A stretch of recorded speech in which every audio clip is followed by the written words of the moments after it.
سورۃ القیامہ تقریباً اس کی 12 آیات پڑھ چکے ہیں، صحیح ہے جی۔ سپارہ 29واں سورۃ القیامہ، آیت نمبر 13 سے پڑھیں گے، پھر جو تلاوت تھوڑی پیچھے سے کروں گا۔ اعوذ باللہ من الشیطان الرجیم، بسم اللہ الرحمن الرحیم۔ فَإِذَا بَرِقَ الْبَصَرُ وَخَسَفَ الْقَمَرُ وَجُمِعَ الشَّمْسُ وَالْقَمَرُ يَقُولُ الْإِنسَانُ يَوْمَئِذٍ أَيْنَ الْمَفَرُّ كَلَّا لَا وَزَرَ إِلَى رَبِّكَ يَوْمَئِذٍ الْمُسْتَقَرُّ يُنَبَّأُ الْإِنسَانُ يَوْمَئِذٍ بِمَا قَدَّمَ وَأَخَّرَ بل الإنسان على نفسه بصيرة ولو ألقى معاذيره لا تحرك به لسانك لتعجل به إن علينا جمعه وقرآنه فإذا قرأناه فاتبع قرآنه ثم إن علينا بيانه كلا بل تحبون العاجلة وتذرون الآخرة وجوه يومئذ ناظرة إلى ربها ناظرة صدق الله العظيم۔ رب اشرح لي صدري ويسر لي أمري واحلل عقدة من لساني يفقهوا قولي۔ اللهم ألهمنا رشدنا وأعذنا من شرور أنفسنا، اللهم انفعنا بما علمتنا وعلمنا ما ينفعنا وزدنا علما۔ اللهم صل على سيدنا محمد وعلى آل سيدنا محمد وبارك وسلم آمین یا رب العالمین۔ حضرات، سورۃ القیامہ ہمارے زیر مطالعہ ہے، جس کا جو رقم نزول ہے وہ تقریباً 30 کے آس پاس ہے، اور اس کا جو بنیادی موضوع تھا جو ہمارے سامنے آیا وہ قیامت کا بیان ہے، اسی لیے قیامت ہی کے دن کی قسم کھائی گئی، لا اقسم بیوم القیامہ۔ اور پھر جیسے انسان کا ایک بنیادی مرض بھی بیان کر دیا گیا کہ بل یرید الانسان لیفجر امامہ، انسان آزاد رہنا چاہتا ہے، انسان چاہتا ہے کہ اس پر کسی قسم کی کوئی پابندی نہ ہو، مستقبل میں فسق و فجور کرتا رہے، لہذا استہزاءً پوچھتا ہے کہ ایان یوم القیامہ، کہ قیامت کا دن پھر کب آئے گا؟ اس کے بعد اللہ تعالیٰ نے اس کا جواب دے دیا کہ فَإِذَا بَرِقَ الْبَصَرُ وَخَسَفَ الْقَمَرُ وَجُمِعَ الشَّمْسُ وَالْقَمَرُ يَقُولُ الْإِنسَانُ يَوْمَئِذٍ أَيْنَ الْمَفَرُّ۔ تو جس دن یہ سب کچھ ہو جائے گا، اس دن انسان کا سوال یہ نہیں ہوگا کہ قیامت کب آئے گی، بلکہ پوچھے گا کہ فرار کی کوئی جگہ ہے؟ تو جواب ملے گا کہ کلا، اب فرار کی کوئی راہ نہیں ہے، لا وزر، کوئی پناہ گاہ نہیں پائی جاتی، الی ربک یومئذ المستقر، آپ کے رب ہی کی طرف اس دن قرار پکڑنا ہے۔ جیسے آگے بھی ہم دیکھیں گے کہ الی ربک یومئذ المساق، اب جو ہانک کر لے کر جانا ہے وہ خدا کی طرف۔ یہاں تک ہم پہلے دیکھ چکے ہیں۔ ایک میرا شور شرابہ ختم ہو گیا۔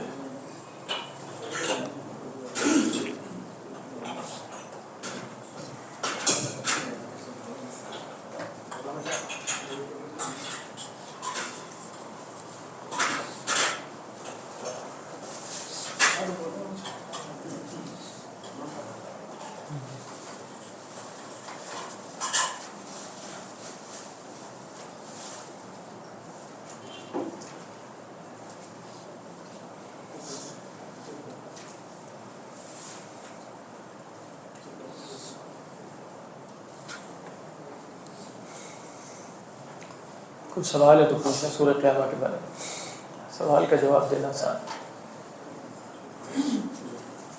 قیامت کے بعد جیسے 2/3 آف دا قرآن کہیں گے 1/3 آف دا قرآن کہیں گے، جیسے توحید کے بارے میں کہتے ہیں 1/3 آف دا قرآن ہے، اس پہ کوئی آیت ضروری ہے؟ جی ہاں، مطلب جیسے ایمانیات ثلاثہ اگر دیکھا جائے تو 1/3 ہی بنتا ہے، ایمان باللہ، ایمان بالرسول اور یوم آخرت۔ باقی جو مکی قرآن ہے اس میں بیان آخرت کا بہت زیادہ ہے، یہ بات تو جیسے ہمیں آخری منزل کے مطالعے میں نوازت مستقل آخرت، اس کی ایک وجہ بھی ہے کیونکہ قرآن کے اولین مخاطب آخرت کو نہیں مانتے تھے، یہود و نصارہ تو مانتے تھے، تو لہٰذا ایک وجہ یہ بھی.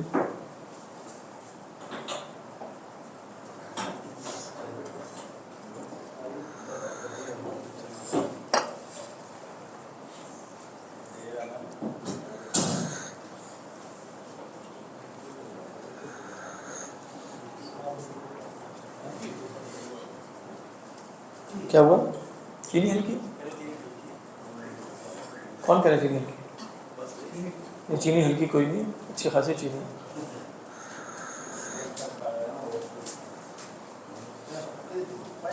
اب آج سامنے آپ ساری چیزیں لے کے کب جائیں گے؟ یہ بتا دیں. یہ سارا سامان لے کے جانے والے ہیں. ٹھیک، کب بعد میں لے جائیے، باقی سامان پہلے لے.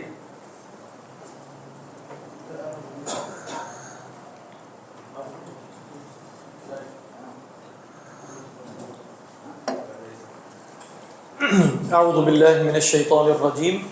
ينبأ الانسان یومئذ بما قدم واخر. ترجمہ یہ ہے کہ اس دن انسان کو بتا دیا جائے گا کہ جو اس نے آگے بھیجا، جو اس نے پیچھے چھوڑا. یہاں پہلی بات یہ ہے کہ اکثر علماء نے کہا کہ الانسان سے مراد وہی انسان ہے جس کا ذکر پہلے ہوا، اور جس کا ذکر پہلے ہوا وہ ہے ایحسب الانسان ان لن نجمع عظامہ. کیا انسان کا گمان یہ ہے کہ ہم اس کی ہڈیاں جمع نہیں کریں گے؟ تو وہاں جیسے الف لام للاستغراق لینا مشکل ہے نا، کیونکہ سارے انسان تو یہ گمان نہیں کر رہا ہے. یہود و نصارہ بھی یہی سمجھتے ہیں کہ ہڈیاں جمع کر لی جائیں گی، اہل ایمان بھی یہ سمجھتے ہیں. تو الانسان سے مراد جیسے الانسان الکافر ہے. اگرچہ یہ جو آیت ہے ينبأ الانسان یومئذ بما قدم واخر، یہ اپنے معنی کے اعتبار سے تو عام ہے کہ چاہے کافر ہو یا مسلمان ہو، مشرک ہو یا ملحد ہو، منافق ہو، سب کو بتا دیا جائے گا کہ کیا اس نے آگے بھیجا، کیا اس نے پیچھے چھوڑا. لیکن علماء تفسیر نے یہ قاعدہ بیان کیا کہ اگر جیسے پہلے ذکر آ چکا ہے ایک خاص قسم کے انسان کا، تو آگے آنے والی آیات میں بھی انسان کے ذکر کو اسی پر محمول کیا جائے گا. یہ بات درست ہے کہ ہر انسان کو خبر دی جائے گی، لیکن یہاں الانسان سے مراد تمام انسان نہیں ہے. یہ وہی انسان ہے جو اس دن سوال کرے گا کہ کوئی بھاگنے کی جگہ ہے. یہ وہی انسان ہے جو پوچھ رہا ہے کہ قیامت میں کب آنا ہے. یہ وہی انسان ہے کہ جس کا گمان ہے کہ ہڈیاں نہیں جمع کی جائیں گی. تو اس انسان کو خبر دیتی جائے گی. ينبأ الانسان یومئذ بما قدم واخر. دوسری بات علماء نے ذکر کی کہ یہ جو نبا اور خبر میں فرق ہے.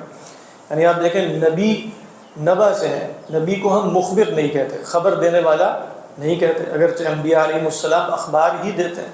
تو کہا کہ نبا اور خبر میں فرق یہ ہے کہ خبر کوئی بھی ہو سکتی ہے، بڑی ہو چھوٹی ہو، اس کے اندر انشاء ہو یا نہ ہو. نبا وہ خبر ہے کہ جو بڑی خبر ہے، اور عموماً دنیا میں اگر نبا کا بیان کیا جائے تو نبا اس خبر کو کہتے ہیں جس میں انشاء بھی ہو. اس لیے کہا جاتا ہے کہ ہر وہ خبر کہ جس کے اندر انشاء نہ پایا جاتا ہو وہ خبر لغو ہوتی ہے. یعنی انشاء سے کیا مراد ہے؟ انشاء کی بڑی اقسام میں امر اور نہیں ہے. یعنی ہر وہ خبر جس کے اندر کچھ کرنے یا کچھ نہ کرنے کا پیغام موجود نہ ہو، مضمر نہ ہو، تو اس کو ہم کیا کہیں گے؟ وہ لغو ہے نا، وہ لغو خبر. وائٹ ہاؤس میں آج جو ہے وہ صدر کا کتا مر گیا، یہ خبر آئی ہوگی، اور فلاں اداکارہ نے فلاں اداکار کو کیا دیا تھا، اس کا لباس کیا ہے، یہ سب کیا ہے؟ یہ فضول بات ہے کیونکہ ان کے اندر کوئی انشاء ہے ہی. تو جیسے اللہ تعالیٰ فرماتے ہیں عما یتساءلون عن النبأ العظیم، بہت بڑی خبر ہے نا، مانو گے تب بھی فرق پڑے گا، نہیں مانو گے تب بھی فرق پڑے گا. تو قیامت کے دن جو خبر دی جائے گی وہ ایسی اخبار نہیں ہے جس طرح انسان سن لیتا ہے. ينبأ، تو نبا کا بیان ہو رہا ہے. دوسری بات یہ ہے کہ ينبأ میں جیسے ایک ایک کر کے گنوایا جائے گا اسے اس کے اعمال، کیونکہ باب تفعیل ہے نا. یہ بھی ہو سکتا تھا کہ ينبأ الانسان یومئذ بما قدم واخر، لیکن فرمایا کہ ينبأ الانسان، تو وہ انسان کو باور کروایا جائے گا. یہ باور کروانے کا مفہوم بھی اس کے اندر آ گیا، یہ تمہارا عمل تھا، یہ بھی تھا، یہ بھی تھا، یہ بھی تھا، وغیرہ وغیرہ.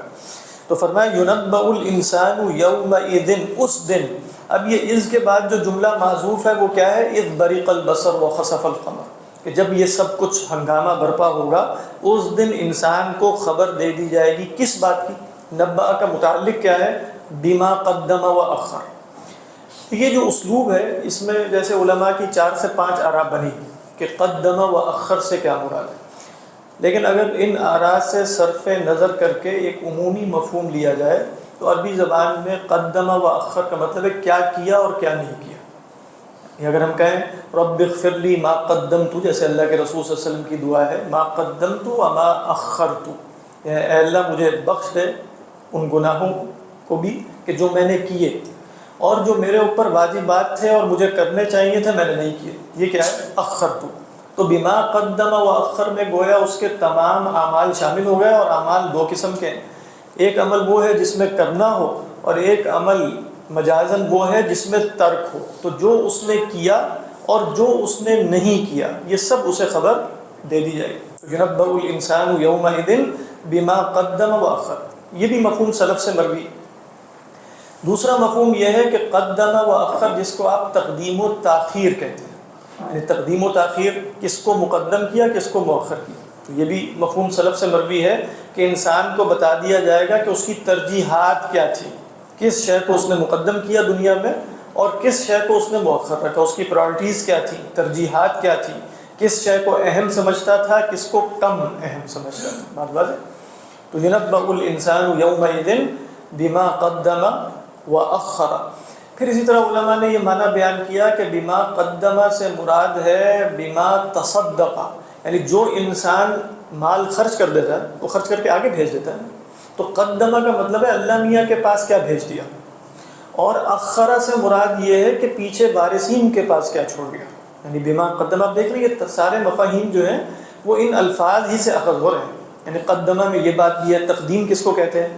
اپنے سے پہلے کسی شے کو آگے بھیج دینا. اور تاخیر کیا ہے؟ کسی شے کو پیچھے چھوڑ دینا. تو مال انسان کا وہ ہے جس کو اس نے آگے بھیج دیا. جو فرمایا نا کہ هل لك من مالك الا ما اكلت فافنيت او لبست فابليت او تصدقت فامضيت، صدقہ کر کے تم نے آگے بھیج دیا. تو ترجمہ ہوگا بما قدم واخر، جو اس نے آگے بھیجا اور جو دنیا میں وارثین کے لیے چھوڑ گیا وہ بھی اسے خبر دے دی جائے گی. چوتھا مفہوم یہ بیان کیا گیا کہ يُنَبَّأُ الْإِنسَانُ يَوْمَئِذٍ بِمَا قَدَّمَ وَأَخَّرَ، کہ انسان کو بتا دیا جائے گا کہ اس کے کون سے نیک اور برے دونوں اعمال اللہ کے پاس چلے گئے ہیں، اور کون سے نیک اور برے اعمال ہیں جو وہ پیچھے چھوڑ گیا. یہ مفہوم جیسے احیاء العلوم میں امام غزالی علیہ الرحمہ نے بیان کیا بما قدم وأخر، یعنی انسان کے کچھ اعمال ایسے ہیں نیک بھی اور برے بھی جو متعدی نہیں ہوتے، جس کا اثر وہ دنیا میں نہیں چھوڑ کے جاتا. ایک عمل اللہ اور اس کے درمیان تھا، وہ دنیا سے رخصت ہوا، وہ عمل بھی ختم ہو گیا. اسی طرح برا عمل بھی اللہ اور اس کے درمیان تھا. حضرات خاموشی اختیار کیجیے. برا عمل بھی اللہ اور اس کے درمیان تھا، وہ فوت ہو گیا، برا عمل بھی ختم ہو گیا. اسی لیے حدیث میں آیا نا کہ طوبیٰ لمن مات وماتت معہ ذنوبہ، خوشخبری ہے اس کے لیے جو مر گیا اور اس کے ساتھ اس کے گناہ بھی مر گئے، تو گناہ کا اثر پیچھے نہیں چھوڑا. تو یہ ہے قدمہ جو اس نے اللہ میاں کے پاس بھیج دیا. اور اخر کیا ہے؟ نیک عمل جو اس نے پیچھے چھوڑ دیا، متعدی ہو گیا، پیچھے بھی اس کے آثار ظاہر ہو گئے. اِنَّا نَحْنُ نَكْتُبُ مَا قَدَّمُوا وَآثَارَهُمْ، ہم لکھ لیتے ہیں جو یہ آگے بھیجتے ہیں اور جو ان کے آثار ہیں دنیا میں. تو ہر انسان جب دنیا سے رخصت ہوتا ہے تو کوئی نہ کوئی اثر چھوڑ کے جائے گا. وہ اثر اچھا بھی ہو سکتا ہے، وہ اثر برا بھی ہو سکتا ہے. سنت حسنہ بھی ہو سکتی ہے، سنت سیئہ بھی ہو سکتی. تو من سن فی الاسلام سنتا حسنہ اور من سن فی الاسلام سنتا سیئہ.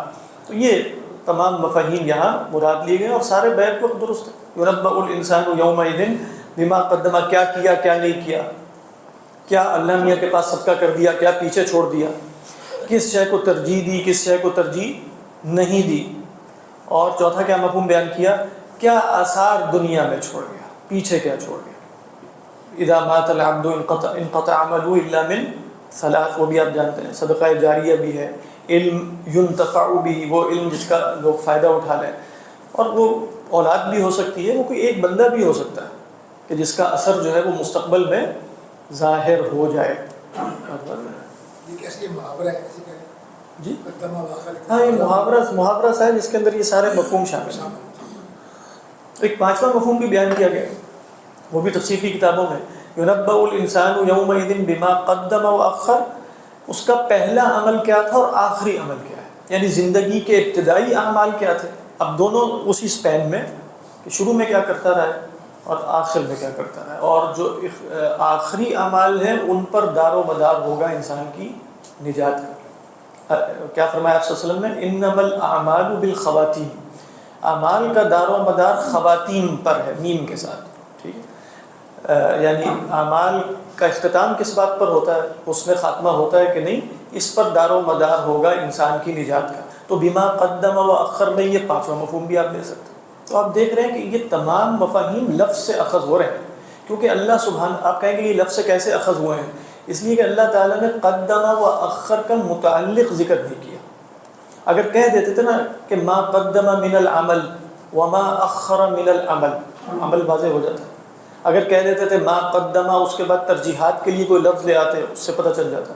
تو عربی زبان کا قاعدہ یہ ہے کہ جب آپ کسی شے کا معمول میں مفعول بھی شامل ہوتا ہے اور معمول میں جیسے متعلق بھی شامل ہوتا ہے، اس کو آپ حذف کرتے ہیں تو اس کے اندر جیسے عموم پیدا ہو جاتا ہے، اور جو بھی وہاں ممکن ہو وہ مراد لیا جا سکتا ہے۔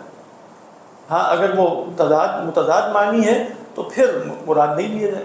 تو اس لیے آپ دیکھیں کہ یہ آیت بالکل ڈرا دینے والی سی ہے نا، اس میں یہ نہیں بتایا بس بما قدم، اور ما آپ دیکھ رہے ہیں اصول فقہ میں پڑھ چکے ہیں کہ کلمات عموم میں سے، یعنی جو شے بھی مقدم کی، جو شے بھی مؤخر کی، وہ سب اسے خبر تدریجاً آہستہ آہستہ بابر کروا کے قیامت کے دن دے دی جائے گی۔ یہ ہے مفہوم آپ لوگ۔ تو اس کے بعد آپ دیکھیے کیا فرمایا، بل عربی زبان میں جیسے اضراب کے لیے آتا ہے، یعنی کہا جا رہا ہے کہ انسان کو بتا دیا جائے گا، اس کا مطلب ہے اسے پتہ نہیں تھا تو اس کو خبر دی جائے گی۔ تو اللہ میں کہیں گے پتہ تو ہے ویسے اسے کہ اس نے اپنے نفس پہ وہ بصیرت رکھتا ہے، بل الانسان علی نفسہ بصیرۃ، بلکہ انسان اپنے نفس پر بصیر ہے۔ دیکھیے اس آیت کو بھی ایک سے زیادہ طریقوں پر سمجھا گیا۔ ایک سے زیادہ طریقوں پر سمجھنے سے مراد یہ ہے کہ یہ جو بصیرتن ہے، یعنی اگر اس جملے کا سٹرکچر یوں بنے گا کہ الانسان اور اس کی خبر کیا ہے؟ بصیرتن، اور یہ جو ہے یہ متعلق ہے، الانسان بصیرۃ علی نفسہ، انسان اپنے نفس پر بصیر ہے، یہ مبتدا اور خبر ہو گیا۔ اچھا بصیر میں جو گولتا آ رہی ہے وہ مبالغے کی ہے، بصیر میں گولتا مبالغے کی، جیسے علامہ ہے، فہامہ ہے، راویتن ہے، یہ جو گولتائیں آتی ہیں کبھی یہ تانیث کی ہوتی ہے، کبھی یہ مبالغے کی ہوتی ہے۔ انسان اپنے نفس پر گواہ ہے، ترجمہ یہ بنے گا، انسان اپنے نفس پر گواہ ہے۔ جن حضرات نے یہ مفہوم لیا تو انہوں نے کہا کہ اس کے دو معنی ہو سکتے ہیں، یعنی انسان اپنے نفس پر گواہ ہے۔ ایک معنی یہ ہو سکتا ہے کہ قیامت کے دن انسان اپنے نفس پر گواہ ہوگا، اسے بتانے کی حاجت نہیں ہوگی، وہ اپنے نفس کے بارے میں خوب جانتا ہوگا، اسے معلوم ہوگا کہ کیا حاضر کر کے لائے۔ علمت نفس ما قدمت وأخرت، ہر نفس جانتا ہوگا کہ اس نے کیا مقدم کیا، کیا مؤخر کیا ہے، تو لہٰذا اسے بتانے کی ویسے ضرورت نہیں ہے، بتایا تو اسے جائے گا حجت کے اتمام کے لیے، وگرنہ وہ تو اپنے نفس پر خوب نگاہ رکھتا ہے۔ بل الانسان علی نفسہ بصیرۃ، بات واضح ہو گئی۔ دوسری رائے جو اس کی فرع ہے، یعنی یہ ہم نے لانا انسان اپنے نفس پر گواہ ہے، اپنے نفس کو دیکھتا ہے، اپنے نفس پر بصیرت رکھتا ہے۔ دوسری رائے یہ کہ نہیں، یہ دنیا میں بھی ایسے ہی، جیسے امام راضی علیہ الرحمہ نے اس طرف رجحان ظاہر کی کہ بھئی انسان دنیا میں بھی اپنے نفس پر بصیرت رکھتا ہے۔ یہ جو انسان قیامت کا منکر ہے اسے معلوم ہے کہ میں قیامت کا منکر کیوں ہوں، کہ بل یرید الانسان لیفجر امامہ، انسان اپنے اوپر پابندیاں نہیں چاہتا، انسان آزاد رہنا چاہتا ہے، اگرچہ آزاد ہو نہیں سکتا، لہذا وہ اپنے اوپر گواہ ہے کہ واقعتاً قیامت برحق ہے، اللہ کے رسول برحق ہیں، لیکن میں اپنی کچھ نفسانی خواہشات کی وجہ سے اس کا منکر ہوں۔ تو اب اس بل کا تعلق پیچھے سے نہیں ہو جائے گا، سمجھ میں آ رہی ہے بات؟ یعنی اب پیچھے تو تھا نا يُنَبَّأُ الْإِنسَانُ يَوْمَئِذٍ بِمَا قَدَّمَ وَأَخَّرَ، قیامت کے دن ضرورت نہیں ہے اس لیے کہ قیامت کے دن انسان جانتا ہوگا، بل الانسان علی نفسہ بصیرۃ۔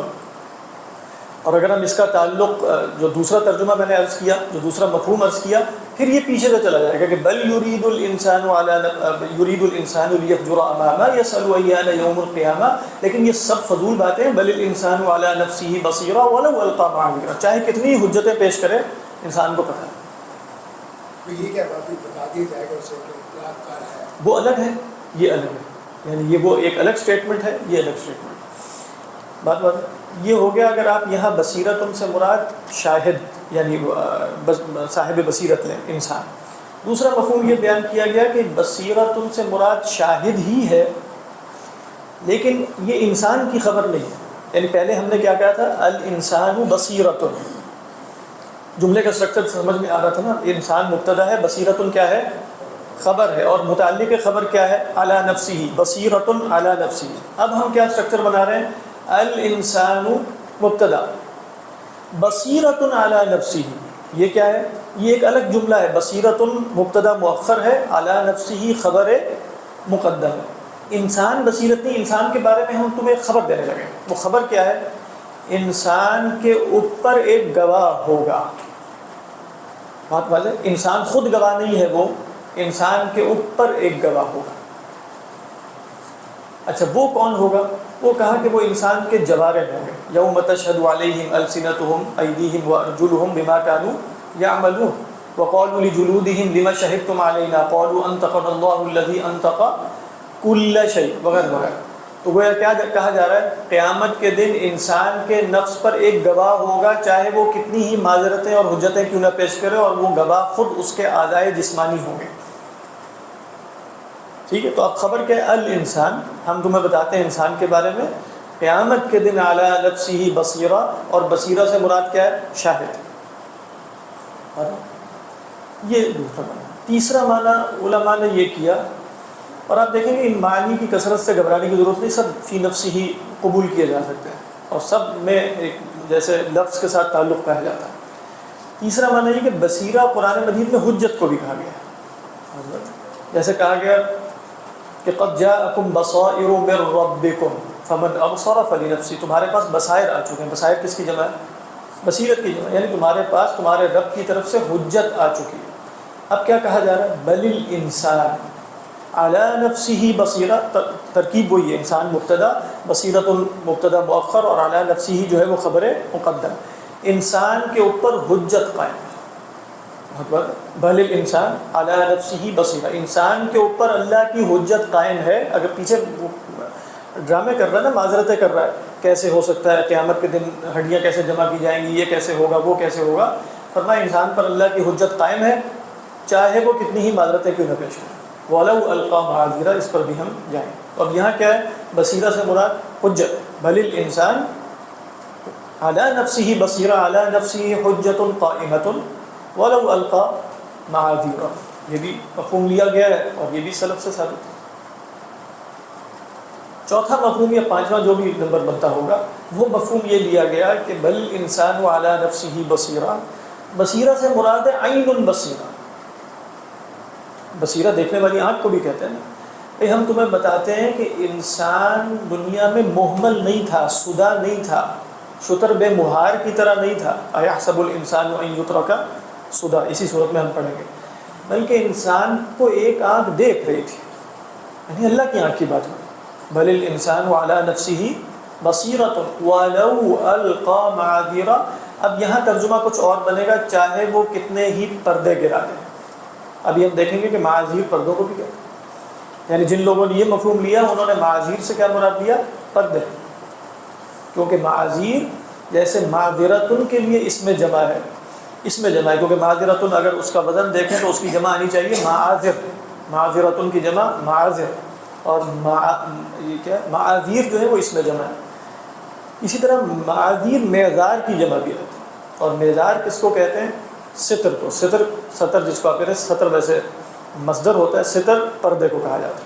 تو وَلَوْ أَلْقَى مَعَاذِيرَ, چاہے وہ کتنے ہی پردے گرا لے, ایک آنکھ اسے دیکھ رہی ہوتی ہے. بل الانسان علی نفسہ بصیرۃ, تو یہ مفہوم بھی جیسے یہ بھی سلف سے ثابت. اور کہا کہ غالباً سیدنا عبداللہ بن عباس یا کسی اور صحابی نے کہ جو معاذیر ہیں وہ یمنی حضرات, یعنی عربی بولتے تھے, قحطانی تھے, وہ ستر کو کہتے ہیں, پردے کو کہتے ہیں. تو لہذا اللہ کہہ رہے ہیں کہ تم جتنا بھی چھپ جاؤ اللہ سے نہیں چھپ سکتے, کتنے ہی پردے لٹکا لو, ایک آنکھ تو دیکھ ہی رہی ہو. یہ سب مفہوم اپنی جگہ درست ہے. بار بار تو فرمایا بل الانسان علی نفسہ بصیرۃ ولو القی معاذیرہ. کوئی صاحب بتائیں گے جتنے مفاہیم بیان کیے گئے ہیں, اگر ینبأ الانسان کے 5 اور اس کے 4 کسی کے ذہن میں حاضر ہے؟ 1 2 3 آپ کے پاس ہے سارے حاضر لکھے ہوئے؟ ٹھیک, تو بتا دیجیے تاکہ ایک دفعہ سب کو معلوم ہو جائے. کیونکہ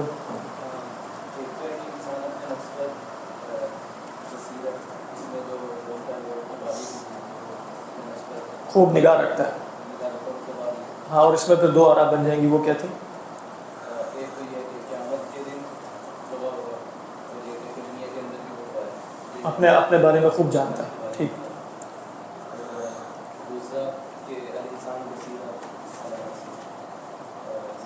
اس میں یہ کہ انسان اللہ نفسی حجت قائمۃ، یہ جو بتا رہے ہیں اس میں یہ اللہ نفسی حجت قائمۃ انسان کے اوپر ایک حجت قائم ہے. ٹھیک. قائم ہو گئی ہے. آگے چاہے وہ معذرتیں کرتا ہے. ٹھیک. دل جو اگلا ہے وہی ہے کہ معاذیر جو ہے پردے کو ستر کر دیا. ٹھیک. اور وہی جو بتایا. ٹھیک. انسان جتنی مرضی مارتے کرتا رہے تو سب کچھ پتہ ہے. ہاں مطلب اس میں نا زیادہ قوی بات جو ہے نا وہ یہ ہے کہ یہ قیامت کے دن کی بات ہوگی. دنیا میں جیسے وہ ہو سکتا ہے کہ توہمات اور اپنا اس کا شکار ڈیلیوژنس کا شکار ہو جائے اور وہ اپنے آپ کو کچھ سمجھتا رہے. جیسے اللہ تعالیٰ فرماتے ہیں کہ افمن زین له سوء عمله فرآہ حسنا. تو دنیا میں جو انسان کی عقل ہے اور اس کی فکر ہے وہ اتنی آپ کہہ سکتے ہیں پرورٹڈ ہو جاتی ہے، مذہب شدہ ہو جاتی ہے کہ وہ واقعتاً باطل کو حق سمجھنا شروع کر دیتا ہے. تو شاید دنیا میں علی نفسہ بصیرہ اتنا سلیم الفطرت انسان کے لیے تو ہو سکتا ہے لیکن ایک عام قاعدہ نہیں. قیامت کے دن آنکھیں کھل جائیں گی. فرمایا فکشفنا عنک غطاءک فبصرک اليوم حدید. تو گویا قیامت کے دن انسان خوب جانتا ہوگا کہ وہ کیا کر کے لائے، اسے بتانے کی خبر ہی حاجت ہی نہیں ہوگی لیکن پھر بھی بتایا جائے گا. فرمایا وَلَوْ أَلْقَى مَعَاذِيرَهُ، چاہے وہ ڈالے معذرتیں، چاہے وہ حجتیں پیش کرے، یہ وجہ تھی واللہ ما كنا مشرکین، یہ تو ہمارے آباء و اجداد تھے، ان کو آپ سزا دیں، ہم تو ان کے بعد آ گئے تھے، یہ ہو گیا وہ ہو گیا. فرمایا کہ کچھ بھی نہیں. وَلَوْ أَلْقَى مَعَاذِيرَهُ. اور معاذیر معذرتن کا اس میں جمع ہے. اور جو آخری رائے بیان کی تھی اس کے مطابق معاذیر جو ہے وہ معذار کی جمع ہے، اور معذار کہتے ہیں ستر کو، پردے کو. تو چاہے کتنے ہی پردے لٹکا لے اللہ تو اسے دیکھ رہا. لا تحرک به لسانک لتعجل به.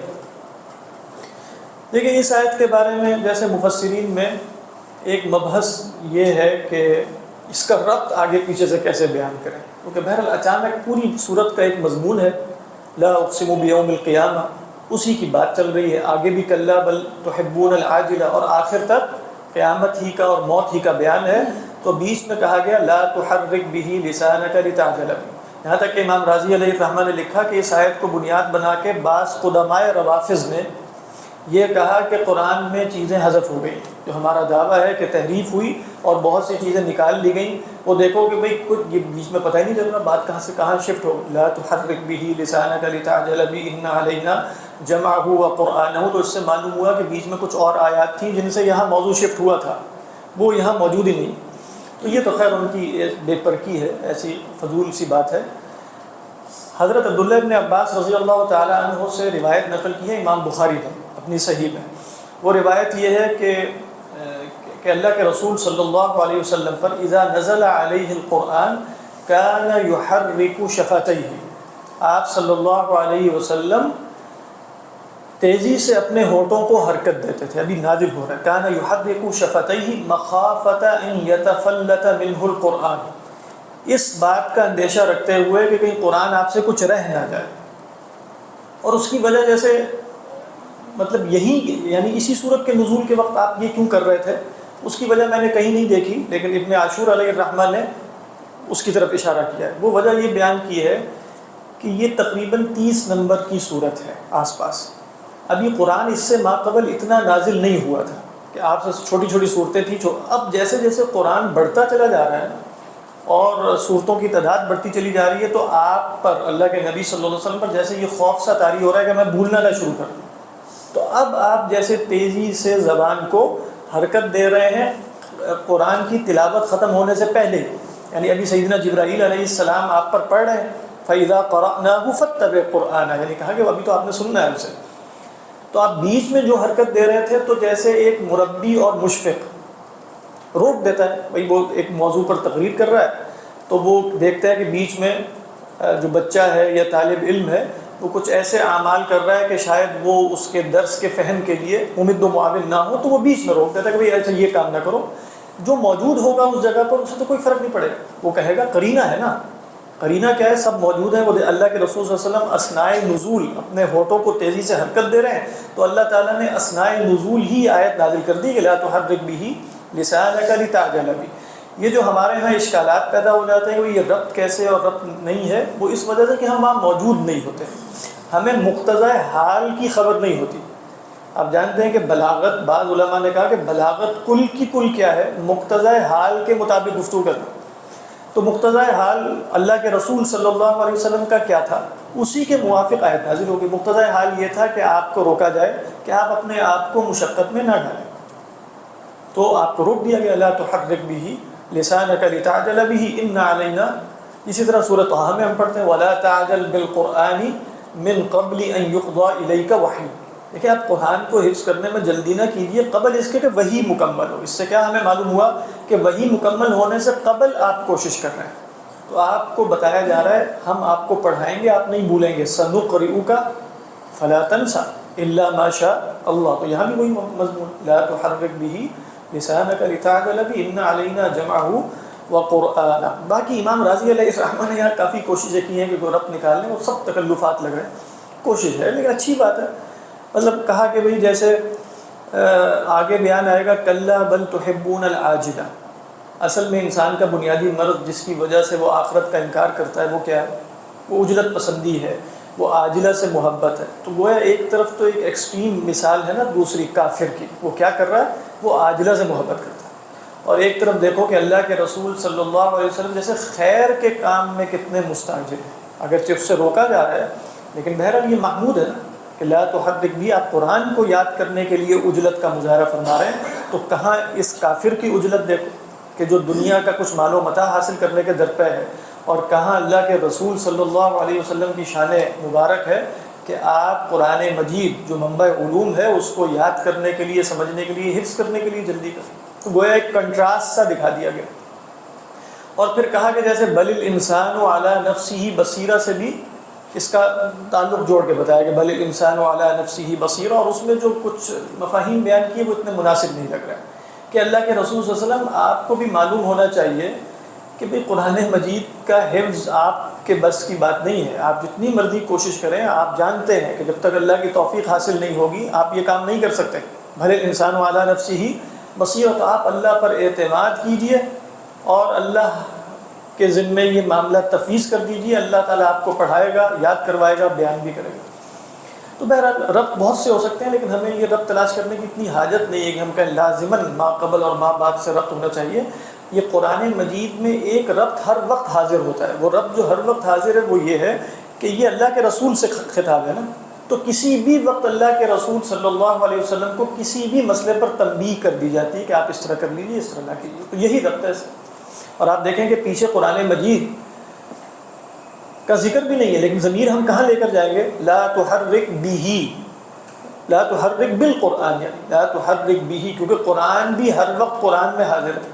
انا انزلناہ، پیچھے کوئی ضمیر نہیں ہوگی لیکن قرآن موجود ہوگا. اسی طرح اللہ کے رسول بھی موجود ہے. یہی اس آیت کی تفسیر ہے. باقی ایک شاذ تفسیر جو ایک بزرگ ہے ابو بکر القفال، بہت بڑے آدمی ہیں، بخاری کی ان کی شرح بھی ہے، القفال الشاشی ان کو کہا جاتا ہے، اور ان کے بہت جیسے گہرے سے نکات ہوتے ہیں. انہوں نے کہا کہ بھئی میری اس آیت کا فہم اور ہے. وہ فہم یہ ہے کہ یہ اللہ کے رسول صلی اللہ علیہ وسلم سے خطاب ہے ہی نہیں، یہ خطاب ہے کافر سے. کافر سے خطاب ہے. کون کافر ہے یہ؟ تو کہا کہ قیامت کے دن جب اسے کتاب دی جائے گی نا، یعنی کہا جا رہا ہے يُنَبَّأُ الْإِنسَانُ يَوْمَئِذٍ بِمَا قَدَّمَ وَأَخَّرَ، اسے کچھ دیا جائے گا اور کہا جائے گا ویسے تم نے پڑھ کے کیا کرنا ہے، تمہیں تو ویسے ہی پتہ ہے. کفا بنفسک اليوم علیک حسیبا، اقرأ کتابک، لیکن ساتھ کیا ہے کفا بنفسک اليوم علیک حسیبا. اب وہ جیسی کتاب اس کے ساتھ سامنے آئے گی وہ گھبرا کے تیزی سے اس کو پڑھنا شروع کرے گا. تو کہا اس سے جائے گا لا تحرک به لسانک لتعجل به، دیکھو آرام آرام سے پڑھو اس کو، اس میں سب کچھ درج ہے. لا تحرک به لسانک لتعجل ان علینا جمعہ، ہمارے ذمہ میں اس کا جمع کرنا تھا اور ہم ہی تمہیں پڑھائیں گے اب یہ کتاب ذرا ایک ایک کر کے، تم نے یہ بھی کیا یہ بھی کیا. فَإِذَا قَرَأْنَاهُ فَاتَّبِعْ قُرْآنَهُ، جب ہم تمہارے جرائم گنوائے نا اس میں تو ذرا پیچھے پیچھے دیکھتے رہو کہ تم نے یہ کام کیے تھے کہ نہیں کیے تھے. بڑی بات لگ رہی. لیکن خوبصورت ہے. فَإِذَا قَرَأْنَاهُ فَاتَّبِعْ قُرْآنَهُ ثُمَّ إِنَّ عَلَيْنَا بَيَانَهُ, اور پھر ہم ہی بتائیں گے تمہیں کہ ان اعمال کی جزا اور سزا کیا ہے. بیان سے کیا مراد ہے؟ جو تم نے کیا ہے اس کا بیان، یعنی اس پر کیا کیا سزا یا جزا مترتب ہوتی ہے، یہ بھی ہم بتا دیتے ہیں. اس کے بعد وہ لکھتے ہیں صحیح امام قفال جو ہے کہ هذا وجہ حسن، کہ یہ مجھے بڑی اچھی لگ رہی ہے، ان کو اچھا لگا. اور وَلَيْسَ فِي الْعَقْلِ مَا يَدْفَعُهُ، کہتے ہیں عقل میں بھی کوئی ایسی بات نہیں ہے جو اس کا انکار کرے. وَإِنْ كَانَتِ الْآثَارُ غَيْرَ وَارِدَةٍ فِي، اگرچہ آثار اس میں وارد نہیں ہے، یعنی جو روایت پیچھے سے میں نے کسی کو نہیں دیکھا کہ کسی نے ایسی بات کی ہو، لیکن مجھے اس میں ایک نوع کا حسن نظر آتا ہے. اس پر تبصرہ کیا ابن عاشور علیہ رحمت، وہ فرماتے ہیں کہ ہاں لیس فی العقل ما یدفعہ، کہ ہاں یہ بات تو درست ہے کہ عقل، لیکن عربی کا اسلوب اس کی گنجائش نہیں رکھتا. یہ بڑے لوگوں کے آپس میں مناقشات ہو سکتے ہیں. کہہ رہے ہیں کہ یہ بات درست ہے کہ عقل میں تو واقعتاً کوئی مسئلہ نہیں ہے، لیکن جس طریقے پر یہ بات بیان ہو رہی ہے، اور خود قرآن میں دوسری جگہ پر وَلَا تَعْجَلْ بِالْقُرْآنِ بھی آ چکا ہے، من قبل ان يقضى اليك وحي وقل رب زدني علما بھی ہے، سنقرئك فلا تنسى. تو یہ بات ہمیں جیسے معلوم ہے کہ اللہ کے رسول صلی اللہ علیہ وسلم ایک شدت عنایت رکھتے تھے قرآن مجید کو یاد کرنے سے، اور آپ اس میں جیسے مشقت اٹھاتے تھے، تو آپ کو کہا جا رہا ہے آپ مشقت نہیں کر پڑی. لا تو حق جی وہ کون سا سیدہ جماعت، ہاں نہیں وہ میچ اتنا نہیں کرتے.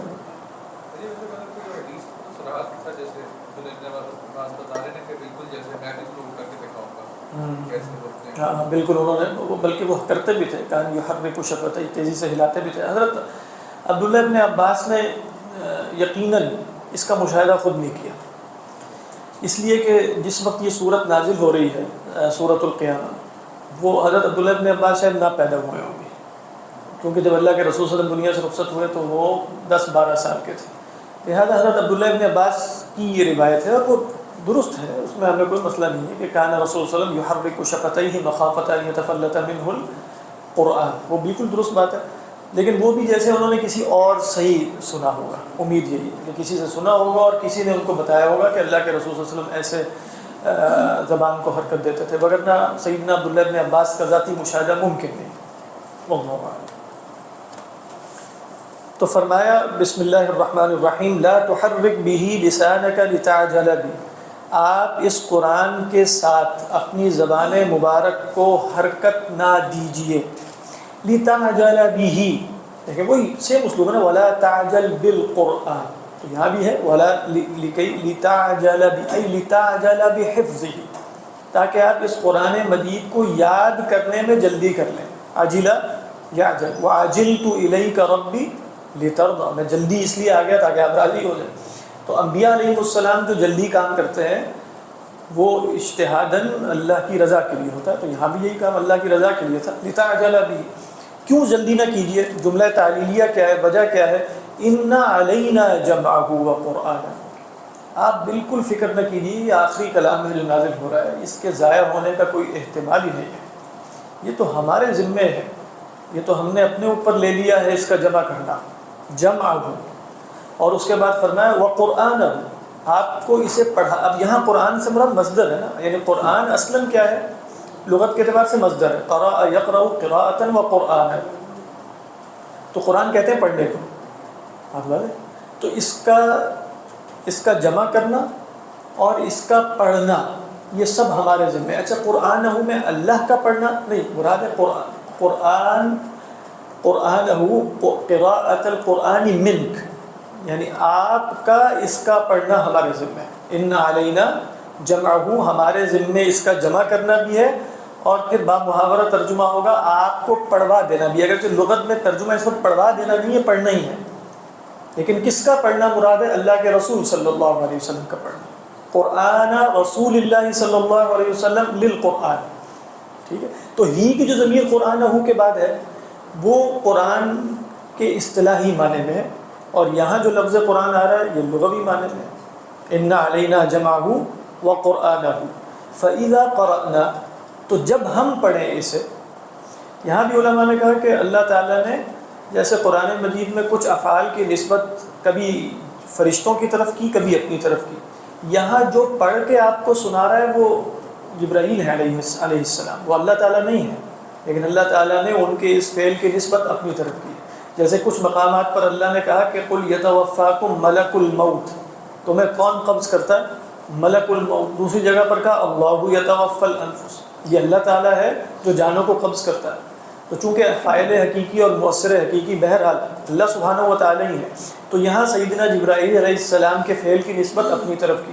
اور پھر علماء نے یہ بھی اخذ کیا کہ یہاں سے سیدنا جبرائیل علیہ السلام کی فضیلت بھی ہے کہ پڑھ وہ رہے ہیں لیکن اللہ تعالیٰ گویا کہہ رہے ہیں کہ ہم پڑھ رہے ہیں. فَإِذَا قَرَأْنَاهُ، جب ہم اسے پڑھیں، فَاتَّبِعْ قُرْآنَهُ، تو آپ اس کے پڑھنے کی، اب دیکھیں یہاں پڑھانا ترجمہ نہیں ہو سکتا نا، جیسے میں نے پہلے عرض کیا تھا قرآن پڑھنے کو کہتے ہیں. فَاتَّبِعْ قُرْآنَهُ، تو اس قرآن کی قراءت کی اتباع کیجیے. اتباع سے کیا مراد؟ دو مرادیں لی گئی. ایک مراد یہ ہے کہ آپ اس کو سنیے. اتباع قراءت کا مطلب ہوتا ہے سننا، یعنی اگر کوئی شخص پڑھ رہا ہے، ہر شے کی اتباع اس کی نسبت سے ہوتی ہے. عمل کی اتباع کیسے ہوگی؟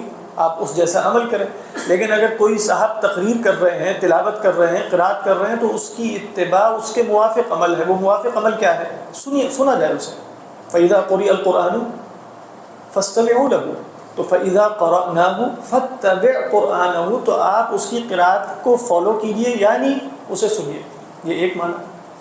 دوسرا معنی یہ لیا گیا کہ فَإِذَا قَرَأْنَاهُ فَاتَّبِعْ قُرْآنَهُ، جب ہم اسے پڑھیں تو آپ اس کی قراءت کے پیچھے پیچھے پڑھیے، یعنی قراءت کے مکمل ہو جانے کے بعد. اثناء قراءت نہیں، اثناء تلاوت نہیں، تلاوت کے مکمل ہو جانے کے بعد آپ قرآن مجید کی تلاوت کی. فَإِذَا قَرَأْنَاهُ فَاتَّبِعْ قُرْآنَهُ ثُمَّ إِنَّ عَلَيْنَا بَيَانَهُ. قرآن کا لغوی معنی کیا ہوتا ہے؟ پڑھنا. اصطلاحی معنی؟ اصطلاحی معنی میں تو وہ قرآن جو اللہ کے رسول صلی اللہ علیہ وسلم پر نازل ہوا، جو ہمارے تک تواتر سے پہنچا اور کتاب دفتین موجود ہے، یہ قرآن کا اصطلاحی معنی. ثم ان علینا بیانا، پھر بے شک ہمارے ذمے اس کا بیان ہے. دیکھیں بیان کے ہم جیسے وہ اصول فقہ میں بھی جب ہم دیکھ رہے تھے کہ بیان کے دو معنی ہیں. ایک بیان کا معنی ہے تبلیغ، یعنی پہنچا دینا، خود بیان ہوتا ہے. وَأَنزَلْنَا إِلَيْكَ الذِّكْرَ لِتُبَيِّنَ لِلنَّاسِ مَا نُزِّلَ إِلَيْهِمْ، ہم نے آپ پر قرآن نازل کیا تاکہ آپ اسے پہنچا دیں. ایک معنی یہ بھی ہے. اور بیان کا ایک معنی ہے تبلیغ کے بعد شرح و وضاحت. یہ دونوں معنی بیان کے لغوی معنی موجود ہیں، اور علماء فقہ اور اصول فقہ ان دونوں معنوں میں ہی بیان کو مراد لیتے ہیں. آپ کو معلوم ہے کہ غامدی صاحب نے جو موقف بیان کیا تھا وہ یہ تھا کہ بھئی یہ جو بیان ہے اس کا بس ایک معنی ہے. جب آپ کہتے ہیں نا وَأَنزَلْنَا إِلَيْكَ الذِّكْرَ لِتُبَيِّنَ لِلنَّاسِ مَا نُزِّلَ إِلَيْهِمْ، اور ہم یہ کہتے ہیں یہاں سے حدیث کی حجیت پر استدلال کرتے ہیں. تو حدیث کی حجیت پر استدلال یہ بنا کہ قرآن مجید کا بیان بھی آپ کے ذمے ہے، صرف تبلیغ آپ کے ذمے نہیں. تو انہوں نے جیسے لغت سے ثابت کرنے کی کوشش یہ کی کہ بیان میں صرف تبلیغ ہی ہوتا ہے، یعنی بات کو پہنچا دینے ہی کو بیان کہتے ہیں. تو ہم نے آپ پر کتاب اس لیے اتاری ہے تاکہ آپ لوگوں تک وہ بات پہنچا دیں. بلغ ما انزل الیک من ربک وان لم تفعل فما بلغت رسالته. لیکن ہم دیکھ رہے ہیں کہ جیسے ہمارے علماء نے، ابھی ہم اصول فقہ میں بھی بیانات ہی پڑھ رہے ہیں نا، بیانات خمسہ، وہ بیان تبدیل ہو یا تغییر ہو یا بیان ضرورت ہو یا بیان تاکید ہو یا بیان تفصیل ہو، یہ 5 جو بیانات ہیں یہ سب بیانات ہی کی کیٹیگری میں. اس میں نسخ بھی ہو سکتا ہے، اس میں مجمل اور مشترک کی وضاحت بھی ہو سکتی ہے، اس میں احکام جدیدہ کا بیان بھی ہو سکتا ہے، اس میں نسخ بھی ہو سکتا ہے. یہ سب کیا ہیں؟ بیانات کی اقسام ہیں. تو ثم ان علینا بیانہ کے 2 معنی ہوئے پھر، یعنی ہمارے تصور کے مطابق ایک معنی یہ ہے کہ پھر لوگوں تک پہنچانا بھی ہماری ذمہ داری ہے، آپ فکر نہ کیجیے اس کی تبلیغ بھی ہوگی. اور دوسرا معنی یہ ہے کہ اس میں جو شرح و وضاحت درکار ہے وہ بھی ہمارے ذمہ ہے. تو بیان اپنے دونوں معنی کے اعتبار سے تبلیغ اور شرح و وضاحت. ثم ان علینا بیان. اس لیے آپ جانتے ہیں کہ حدیث کی حجیت پر یہاں سے کچھ لوگوں نے استدلال کیا. وہ استدلال کیسے کیا کہ ان علینا بیانہ میں یہ بیان منطقی ضرورت ہے کہ غیر قرآن ہونا چاہیے. اس کی وجہ کیا ہے کہ ان علینا جمعہ قرآن وقرآنہ قرآن فَإِذَا قَرَأْنَاهُ فَاتَّبِعْ قُرْآنَهُ ثُمَّ إِنَّ عَلَيْنَا بَيَانَهُ. پھر اس قرآن کا بیان بھی ہمارے ذمہ ہے. تو اب اس قرآن کا بیان اگر خود قرآن ہوا تو وہ تو اسی آیت میں شامل ہو جائے گا کہ فَإِذَا قَرَأْنَاهُ فَاتَّبِعْ قُرْآنَهُ، تو اس قرآن کو پھر بیان کی حاجت ہوگی. اور اگر اس کا بیان پھر قرآن ہوا تو اسے پھر بیان کی حاجت ہوگی، کیونکہ اللہ تعالیٰ فرما رہے ہیں ثم ان علینا بیانہ، تو ضروری ہوا کہ قرآن مجید کا بیان غیر قرآن ہو، تو لہذا قرآن کا بیان غیر قرآنی ہے۔ سننا کا بھی بتا رہے ہیں کہ بات کی بات ہاں ثم، یہ تو آپ نے اس میں بڑا ایک استدلال کیا، میں بھی عرض کرتا ہوں اس سے کیا استدلال ہوتا ہے، ثم ان علینا بیانہ، ہاں نہیں صحیح کہہ رہے ہیں۔ تو بات سمجھ میں آ رہی، تو کہا کہ اللہ کے رسول صلی اللہ علیہ وسلم کی اب سنت چاہے وہ قولی ہو یا وہ فعلی ہو یا وہ تقریری ہو، تو یہ سب کیا ہے، یہ قرآن مجید ہی کا بیان ہے، تو ہمارے ہی ذمے اس کا بیان ہے، گویا آپ کے عمل، آپ کے فعل اور آپ کے قول کے ذریعے قرآن مجید محض ایک نظری کتاب نہیں رہے گی، بلکہ اس کی ایک عملی شکل بھی سامنے آ جائے۔ ثم ان علینا بیانہ۔ باقی آپ نے جو بات بیان کی کہ سما کی وجہ سے، تو اس میں یہ نقطہ تو ہے کہ ہم اصول فقہ میں پتہ نہیں آپ کو یاد ہے کہ ابھی بیانات میں ہی ہم نے پڑھا تھا کہ جب ایک بحث آئی تھی کہ تاخیر خطاب عن وقت کیا ہے، عن وقت البیان، عن وقت النزول، یعنی تاخیر البیان عن وقت النزول، ایک مسئلہ تھا نا، قرآن کو جو بیان ہے وہ نزول سے مؤخر ہو سکتا ہے، تو پھر ہم جیسے احناف نے کہا تھا کہ بیان تاکید ہو یا بیان تفصیل ہو وہ مؤخر ہو سکتا ہے، اور دلیل کیا لی تھی اسی آیت سے، ثم، وہاں یہی آیت نقل کی تھی، ثم ان علینا بیانہ۔ جو اجماعی موقف ہے وہ یہ ہے کہ بیان وقت حاجت سے مؤخر نہیں ہو سکتا، ٹھیک ہے، لیکن وقت خطاب سے مؤخر ہو سکتا ہے کہ نہیں، اس کے احناف بھی قائل ہیں اور مالکی اور شوافی بھی قائل ہیں، اور وہ سب یہیں سے دلیل پکڑتے ہیں، ثم ان علینا، ثم، لیکن یہ دلیل قوی نہیں، اس پر نقاش ہے، جو تفسیر کی کتابیں ہیں، مطولات ہیں اور اصول فقہ میں، اور صحیح تر قول یہ ہے کہ یہاں سے دلیل پکڑنا مشکل ہے۔ کیوں مشکل ہے؟ اس لیے کہ ثم ان علینا بیانہ، وہ کہتے ہیں آپ تو صرف جواز تاخیر کے قائل ہیں، یہاں سے تو لگ رہا ہے وجوب تاخیر کہ قرآن مجید کا بیان لازماً ثم کے بعد ہی آئے گا، تو آپ تو اس کے بھی قائل ہیں کہ فوری بھی آ جاتا ہے، تو لہذا یہ اصل میں ثم کبھی تاخیر فی الوجود ہوتا ہے، تاخیر فی الوقت ہوتا ہے، اور کبھی صرف رتبے میں تاخیر۔ رتبے سے کیا مراد ہے کہ شے اپنے مرتبے میں اس سے بعد میں آ رہی ہے، اپنی وجودی ترتیب میں ما قبل اور ما بعد ہونا ضروری نہیں ہوتا، اس کو کہتے ہیں تاخیر فی الرتبہ۔ اور کبھی صرف تاخیر فی البیان ہوتا ہے۔ تاخیر فی البیان کا کیا مطلب ہے؟ اس کے بعد میں آپ کو یہ بھی بتاتا ہوں کہ ہمارے ہی ذمے اس کی وضاحت ہے، یہ تاخیر فی البیان ہے۔ ضروری نہیں کہ آپ تاخیر سے مراد لازماً وجود میں تاخیر لیں کہ پہلے اور بعد میں تمہیں یہ بھی بتا رہا ہوں کہ ان علینا جمعہ وقرآنہ فَإِذَا قَرَأْنَاهُ فَاتَّبِعْ قُرْآنَهُ، اور پھر میں آپ کو یہ بھی خبر دیتا ہوں کہ ان علینا بیان، کہ ہمارے ہی ذمے اس کا بیان بھی ہے۔ بیان اصل میں مصدر ہے بان یبین سے، بیان۔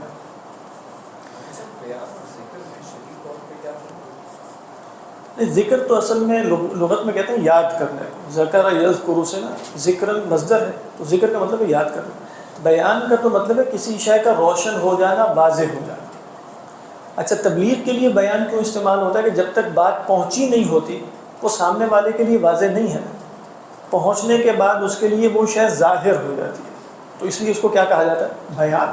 تو با یا نون کا جو مادہ ہے وہ تو بس وضوح، یعنی کسی شے کا واضح ہونا، ظاہر ہونا، روشن ہونا، اس پر دلالت کرتا ہے۔ جہاں تک ذکر ہے اس کا بالکل الگ ایک مفہوم ہے۔ ذکر کیا ہے؟ یاد کرنا، یاد کرنا یا یاد ہونا، یعنی ذکر کا اگر ذکر یذکر کا مصدر ذکر ہو تو یاد کرنا ہے، ذکر ہو تو جیسے دل میں ہونا ہے، وہ ایک الگ مسئلہ۔ آپ کے آخری دن تک آپ کا جو عمل یہ تھا وہ بیان ہی تو تھا، جی جی چلتا رہا۔ ہاں بالکل، آپ کا قول فعل تقریر بالکل اللہ کے آخری لیے، دن تک، میں کہہ رہا ہوں آخری دن تک چلتا ہے، جی بالکل صحیح ہے وہ تو بیان چلتا رہا۔ جی۔ یعنی یہ صحیح بتا رہے ہیں کہ سما سے مراد یہ ہے کہ وہ بیان مستقل جیسے کنٹینیو ہو رہا ہے قرآن میں۔ جی، کلا بل تحبون العاجلہ۔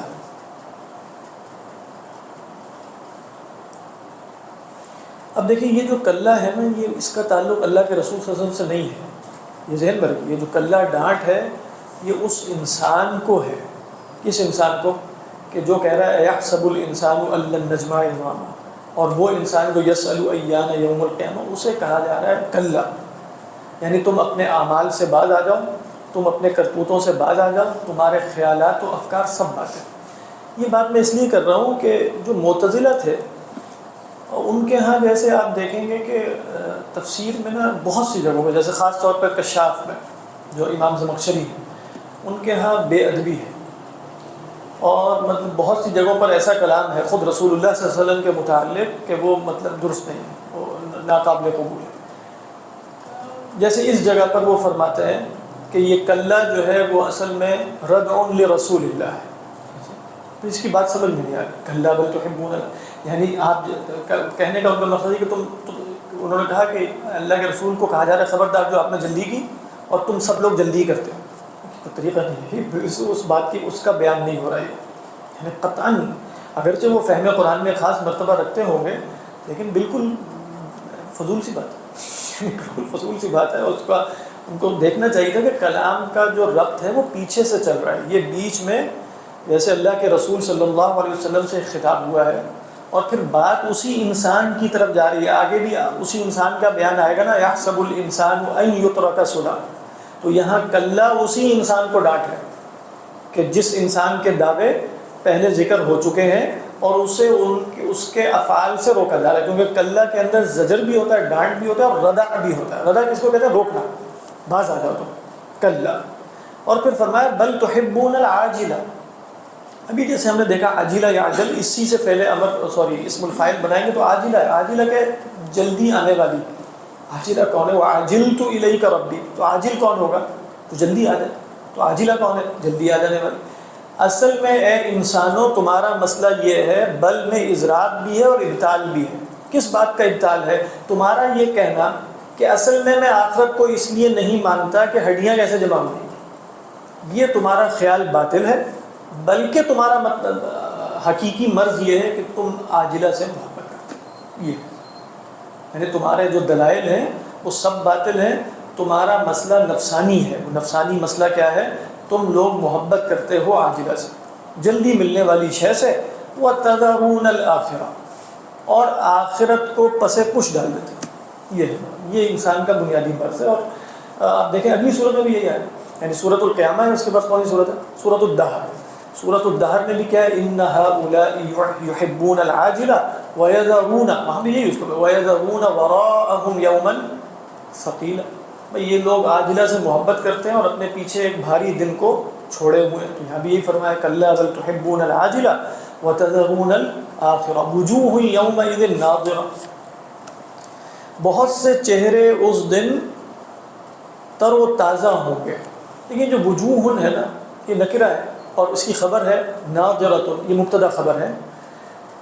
نکرہ بہت سے مقاصد کے لیے آتا ہے، لیکن نکرہ کی ایک قسم ہے جس کو کہا جاتا ہے نکرہ جو تنویع اور تقسیم کے لیے آتا ہے، جیسے کہا کہ یوم لنا و یوم علینا، اور اس طرح بھئی ایک مراد ہے دنوں کی اقسام ہے، ایک تمہارے لیے ہے، ایک ہمارے لیے، کبھی ہمیں فتح، کبھی تمہیں شکست، کبھی تمہیں فتح اور ہمیں شکست۔ تو کہا جا رہا ہے دیکھو وجوہ، چہرے اس دن بہت سے انواع و اقسام میں بٹ جائیں گے، ان میں سے ایک قسم کیا ہے؟ اس کو کہتے ہیں تنویع اور تقسیم۔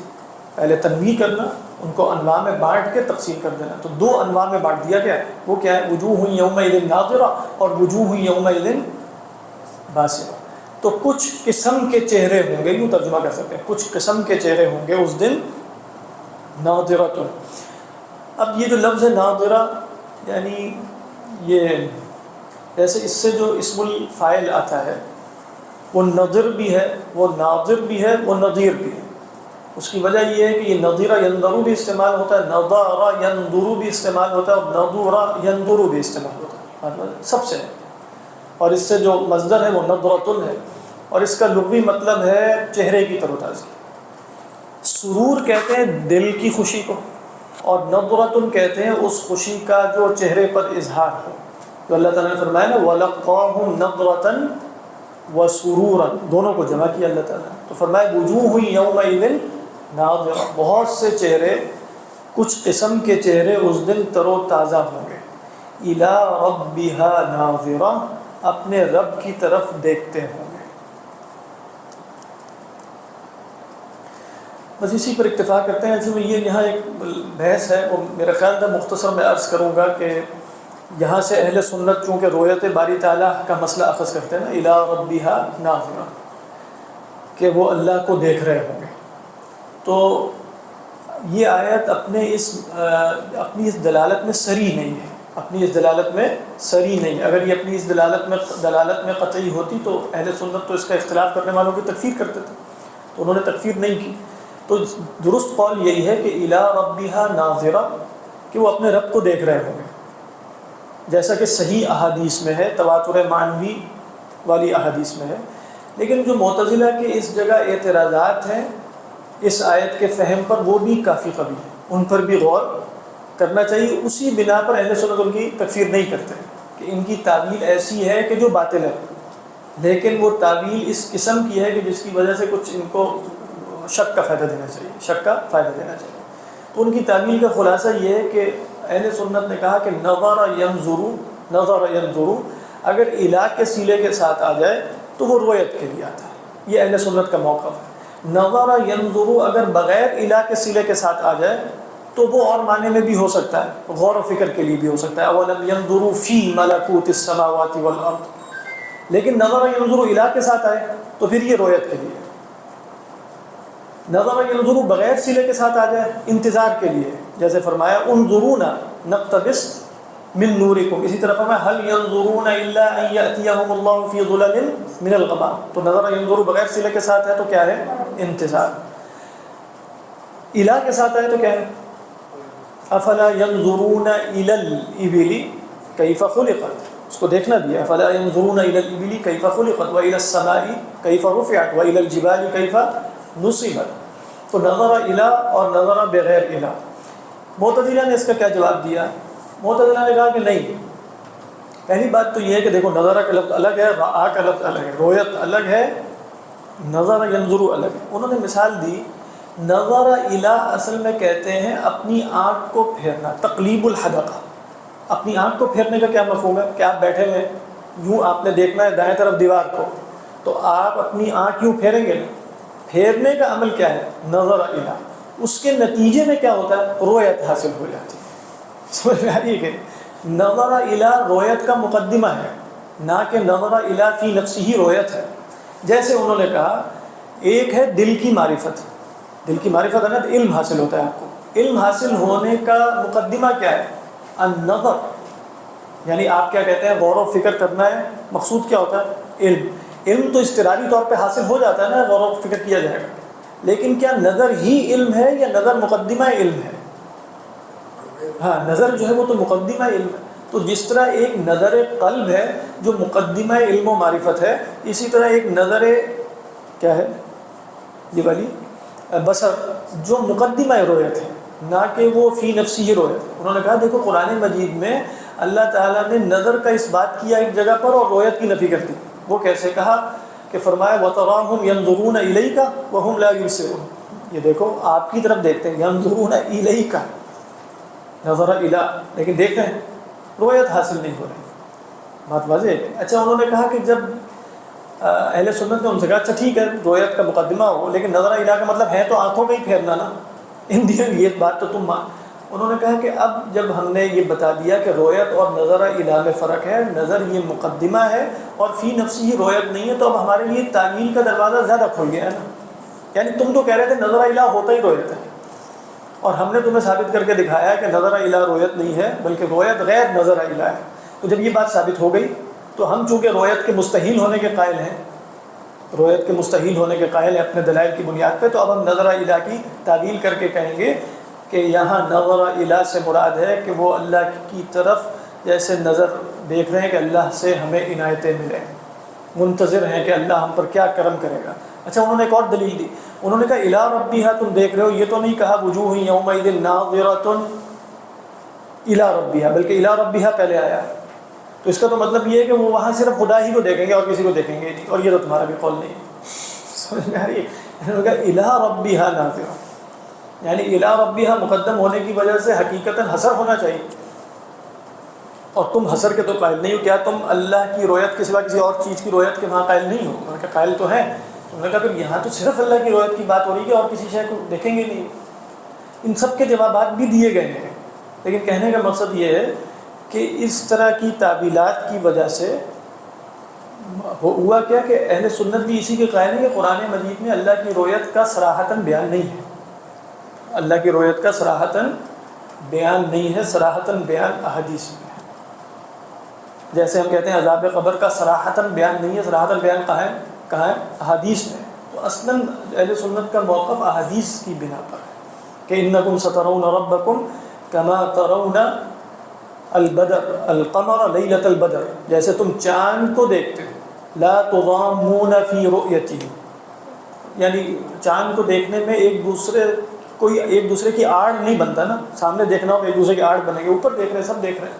لا تضامون فی رؤیتہ، تو اللہ تعالیٰ کی رؤیت ہوگی. فإن استطعتم ألا تغلبوا على صلاة قبل طلوع الفجر وقبل طلوع الشمس وقبل غروبها فافعلوا. تو ان دو نمازوں کی خاص حفاظت کرو، یعنی نماز عصر اور نماز فجر، یعنی اگر تم نے اللہ کی رویت حاصل کی. اس طرح متواتر احادیث ہیں. اہل سنت نے کہا کہ ٹھیک ہے اللہ کی رویت ہوگی، جن مسائل کی وجہ سے تم اللہ کی رویت کے منکر ہو کہ بھئی اس سے جہت لازم آتی ہے اور مسافت لازم آتی ہے، ہم بھی اس کے قائل نہیں ہیں، لیکن ہم اس کے باوجود اللہ کی ایک ایسی رویت کے قائل ہیں جو بلا کیف ہوگی. واللہ اعلم. صدق اللہ. آتا بھی نہیں ہوگا. ہاں یہ آتا بھی نہیں ہو سکتا. ان دی جب اہل سنت ایکسپلین کرتے ہیں نا، وہ ان دی بات پہنچتے پہنچتے ایک قسم کا ازدیاد فی العلم تک بات جاتی ہے. لیکن وہ کہتے ہیں کہ ادراک جو ہوتا ہے نا، ادراک اس کا محل کیا ہے؟ قلب. اصل ادراک کا محل قلب ہے. لیکن کہتے ہیں اگر اللہ تعالیٰ یہی ادراک آنکھ میں پیدا فرماتے تو ظاہری بات ہے قلب میں ہونا کوئی اس کی کوئی عقلی یا فطری ضرورت تو نہیں. جو قیامت کے دن اللہ کا ادراک ہوگا، ادراک علمی ہوتا ہے، وہ ادراک آنکھ میں پیدا کیا جائے گا، اس لیے اس کو رویت سے تعبیر کیا. اللہ اعلم. اللہ کو تعبیر.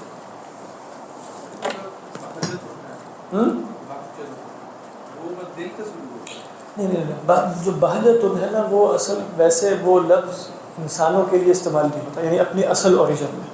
اس لیے آپ دیکھیں قرآن مجید میں جو لفظ آیا سورہ قاف میں، وہ انبتنا فیہا من کل زوج بہیج، یہ جو آپ کو درخت اور تر و تازہ اور یہ جو پھلوں اور پھولوں کا اور نباتات کا حسن ہے نا، یہ بہجہ ہے، یہ بہجت ہے.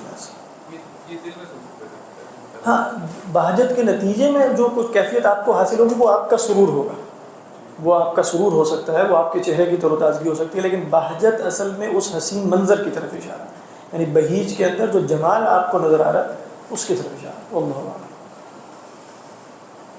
یا اللہ.